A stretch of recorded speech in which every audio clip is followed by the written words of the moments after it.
कल देश की सीमा पर बात करते करते सदन में देश के नेताओं ने शब्दों की ही सीमा पार कर दी, क्योंकि जिस तरह से गृह मंत्री अमित शाह से लेकर रक्षा मंत्री राजनाथ सिंह तक कई मंत्रियों ने नेता प्रतिपक्ष को कल आड़े हाथों लेने की कोशिश की, उससे तो यही लग रहा है। दरअसल बहस छिड़ी थी डोकलाम पर। बात हो रही थी जनरल नरवणे की अनपब्लिश्ड किताब 4 स्टार्स ऑफ डेस्टिनी की, जहां राहुल गांधी बार बार ये कह रहे थे कि सीमा तो तब पार होगी जब उन्हें बोलने दिया जाए। अरे राहुल गांधी तो स्पीकर से भी कहने लगे कि आप ही बता दीजिए कि आखिर मैं बोलूं क्या। यही नहीं, राहुल गांधी ने तो यहां तक कह डाला कि सरकार मुझसे डरी हुई है।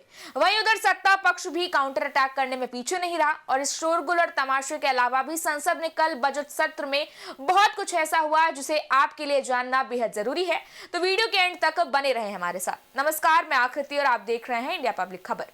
कल संसद में बजट सत्र के दौरान कांग्रेस नेता राहुल गांधी के कुछ बयानों की वजह से जबरदस्त हंगामा हुआ।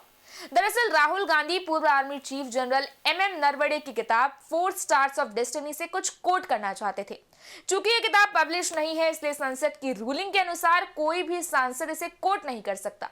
ऐसे में सरकार ने भी ये तर्क दिया कि जो किताब बाजार में आई ही नहीं, उसे सदन के पटल पर सच कैसे माना जाए। स्पीकर ओम बिरला भी बार बार राहुल गांधी को रोकते नजर आए, लेकिन वो नहीं माने और अपनी बात कहने पर अड़े रहे। देखिए, जैसा कि सरकार का कहना है कि लोकसभा के नियमों के मुताबिक किसी भी ऐसे दस्तावेज को सदन में सबूत के तौर पर पेश नहीं किया जा सकता जिसकी ऑथेंटिसिटी प्रमाणित ना हो।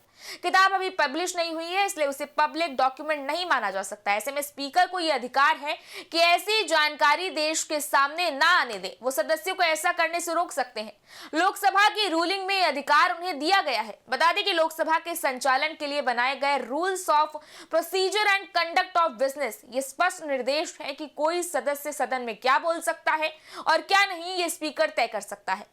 बात अप्रैल मई 2016 की है। सुब्रमण्यम स्वामी ने राज्यसभा में शपथ लेने के ठीक बाद इटली की एक अदालत के फैसले और कुछ विदेशी लेखकों के दावों का जिक्र किया था, जिसमें सोनिया गांधी का नाम कथित तौर पर शामिल था। उन्होंने द रेड साड़ी, जो कि जेवियर मोरो द्वारा लिखी गई है, जैसी किताबों और विदेशी मीडिया रिपोर्ट्स के आधार पर सोनिया गांधी की नागरिकता और शैक्षणिक योग्यता पर सवाल उठाए थे। उस समय भी इस पर सदन में भारी हंगामा हुआ था। सभापति ने स्पष्ट किया था कि स्वामी उन दस्तावेजों को तब तक कोट नहीं कर सकते जब तक वो उन्हें प्रमाणित न कर दे। खैर, वहां तो बाद में स्वामी मान गए थे, लेकिन आज यहां 2026 में राहुल गांधी मानेंगे या नहीं, ये पता नहीं है। देखिए, कल संसद में 1 घंटे तक चले प्रश्नकाल में कई मुद्दे उठाए गए, जिसमें रोजगार, बीमा coverage, school education, Kasturba Gandhi बालिका स्कूलों की मौजूदा हालत, सरकारी स्कूलों का बंद होना, कॉलेजों में और स्कूलों में बढ़ता ड्रॉप आउट परसेंटेज और प्रदूषण। इसके बाद राष्ट्रपति के धन्यवाद अभिभाषण पर चर्चा शुरू हुई और सबसे पहले मोर्चा संभालने उतरे जलमार्ग मंत्री सर्बानंद सोनोवाल, जिन्होंने राहुल गांधी पर हमला बोलते हुए उनके असमिया गमछा ना पहनने पर सवाल उठा दिए।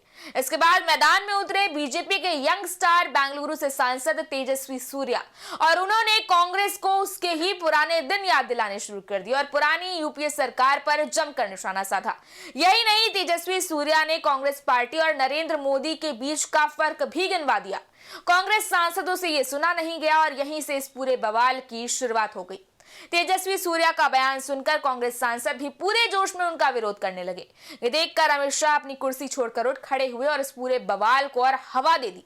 सत्ता पक्ष के बाद अब बारी थी विपक्ष की। राहुल गांधी ने शुरुआत की, लेकिन वो कुछ बोल पाते उससे पहले ही टीएमसी सांसद कल्याण बैनर्जी वेल में जा पहुंचे और अमित शाह और नरेंद्र मोदी के सामने जाकर नारेबाजी करने लगे। हालांकि बाद में इसी शोर के बीच राहुल गांधी ने आखिरकार बोलना शुरू किया और सबसे पहले तेजस्वी सूर्या के आरोपों का ही जिक्र किया और यही करते करते उन्होंने ex army chief MM Naravane की अनपब्लिश्ड किताब को कोट कर दिया। उन्होंने कहा कि 4 चीनी टैंक डोकलाम में भारत की धरती पर आ रहे थे और वो बस कुछ 100 मीटर ही दूर थे। राहुल के इतना कहते ही सत्ता पक्ष भड़क उठा। रक्षा मंत्री खड़े होकर उन्हें काउंटर करने लगे, जिसपे विपक्ष की ओर से भारी हंगामा होने लगा। इस हंगामे पर स्पीकर ओम बिरला ने राहुल गांधी से अपनी कही हुई बात को प्रमाणित करने को कहा और स्पीकर के इतना कहते ही राहुल गांधी की सियासी तिजोरी से बाहर आया एक और कागज, जिसने इस पूरे हंगामे को शांत करने की जगह और हवा दे दी। इसके बाद सदन में राहुल गांधी अपने मुंह से एक शब्द निकालते करते नहीं कि उसका जवाब देने के लिए तुरंत सत्ता पक्ष की ओर से या तो रक्षा मंत्री राजनाथ सिंह या तो गृह मंत्री अमित शाह उठ खड़े होते और विवाद शांत होने की जगह और बढ़ जाता। आखिरकार अंत में स्पीकर ओम बिरला को कहना पड़ा कि वो नियमों के हिसाब से ही सदन चलाएंगे। हालांकि इसके बाद उम्मीद थी कि सदन में शांति होगी, लेकिन ऐसा हो न सका और स्पीकर और सत्ता पक्ष की बार बार टोका टाकी से परेशान होकर राहुल गांधी ने कह दिया कि स्पीकर सर आप ही बता दीजिए कि मुझे क्या कहना है और क्या नहीं। हालांकि यहां बात और बिगड़ गई। स्पीकर इस पर नाराज हो गए और कहने लगे कि मैं आपका सलाहकार नहीं हूं। माहौल इतना गर्मा गया कि दोनों तरफ से बेहिसाब शोर होने लगा। सांसद कुर्सी छोड़ खड़े हुए, हालात आउट ऑफ कंट्रोल होने लगे। नतीजा ये रहा कि सदन की कार्यवाही ही स्थगित करनी पड़ गई। हालांकि इसके बाद जब दोबारा कार्यवाही शुरू हुई तो एक बार फिर से वही हंगामा हुआ। राहुल गांधी अपना भाषण खत्म नहीं कर पाए और सदन से बाहर जब उनसे इस पर सवाल पूछा गया तो उन्होंने कहा मैं 4 बजे फिर से अपनी बात रखूंगा। हालांकि इसके बाद भी जब सदन की कार्यवाही शुरू हुई तो सब कुछ पहले जैसा नहीं था। स्पीकर की कुर्सी पर ओम बिरला की जगह जगदंबिका पाल थे और इसके अलावा न तो पीएम मोदी अपनी कुर्सी पर थे और न ही गृह मंत्री अमित शाह सदन में मौजूद थे। लेकिन इस बीच अगर कुछ ऐसा था जो नहीं बदला वो था शोर और हंगामा। अब इस बारे में आपकी क्या राय, आप हमें कमेंट सेक्शन में जरूर बताएं। इस वीडियो को लाइक करें, शेयर करें, चैनल को सब्सक्राइब करें। शुक्रिया।